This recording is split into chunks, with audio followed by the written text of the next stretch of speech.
So you're aiming for the C-suite. If that's the goal, then your resume needs a total overhaul. Seriously, we have to stop thinking of it as a history report of jobs you've had. Instead, think of it as a strategic marketing document. And what's it selling? It's selling your leadership and your vision for the company's future. I want you to ask yourself this question, and be honest. Is your current resume just looking backward, or is it a forward-looking business plan for what you'll bring to your next employer? Because at the executive level, that one distinction, well, it changes everything. You know, the biggest mistake we see senior leaders make is using the exact same resume format that got them their manager or director job. That format is all about listing tasks and responsibilities, and when you're gunning for the top spot, that's a huge misstep. And this slide, well, it gets right to the heart of the matter. Over on the left, you've got your standard CV, just a list of duties.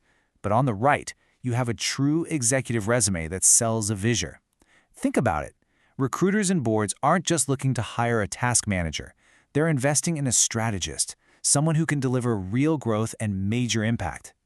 To get this right, you have to completely shift your mindset. If you want to create a resume that actually gets a board or an executive search firm excited, you have to stop thinking about your day-to-day duties and start talking about the high-level impact you've made.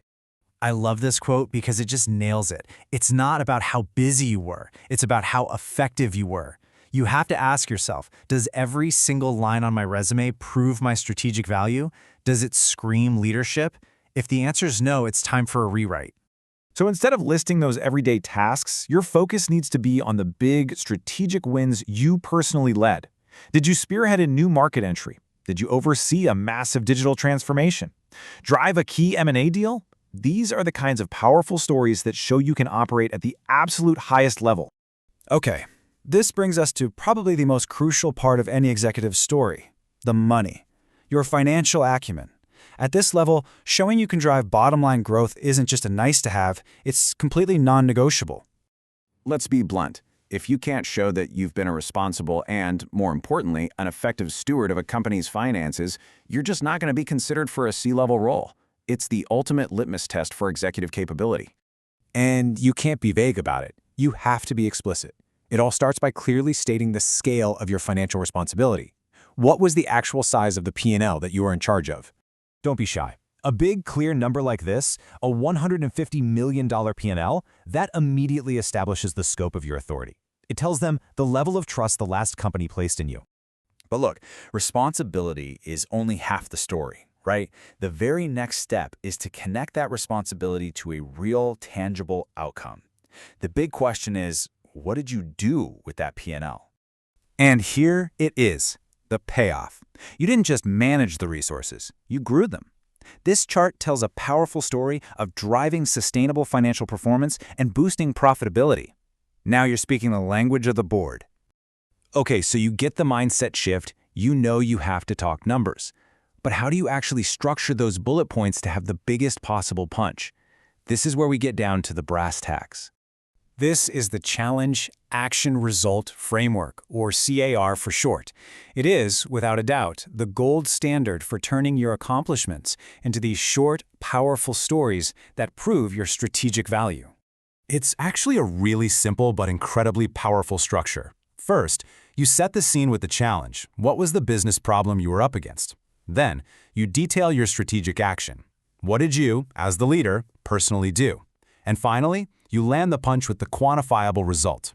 Let's look at a classic, unimpressive bullet point. Managed a team of 50. I mean, what does that really tell anyone? It's passive, it's task-based, and it says zero about your actual leadership or impact. So, let's completely rebuild it using the CAR framework. We kick it off with the challenge. Face declining market share in a mature industry segment. See? This immediately frames the situation. It adds stakes. You weren't just managing a team, you were leading them through a high-stakes business problem. That context makes everything you did next way more impressive. So what did you do about it? Here's your action. Developed and executed a new product diversification strategy, reorganizing a 50-person team. This is what showcases your strategic mind. You didn't just manage, you developed and you executed an innovative strategy. And now for the big finish. The result. Increased market share by 8% and generated $20 million in new revenue within 18 months. Those are hard, cold numbers that prove the incredible value of your actions. That is an executive-level achievement. Now, I get it. Crafting these powerful little stories takes time and it takes precision. While the strategic thinking has to come from you, modern technology can be a really powerful partner in polishing up that final document. Some of these advanced AI tools can actually help you distill years of complex experience into these really impactful CAR-formatted statements.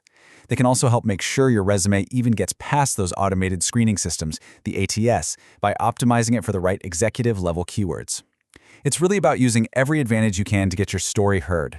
All right, we've walked through the mindset shift, the absolute necessity of financials, and the exact framework to tell your story. So now, I want you to go back to that very first question and apply everything we've just talked about. Take a good, hard look at your resume and ask yourself, what vision does this really sell?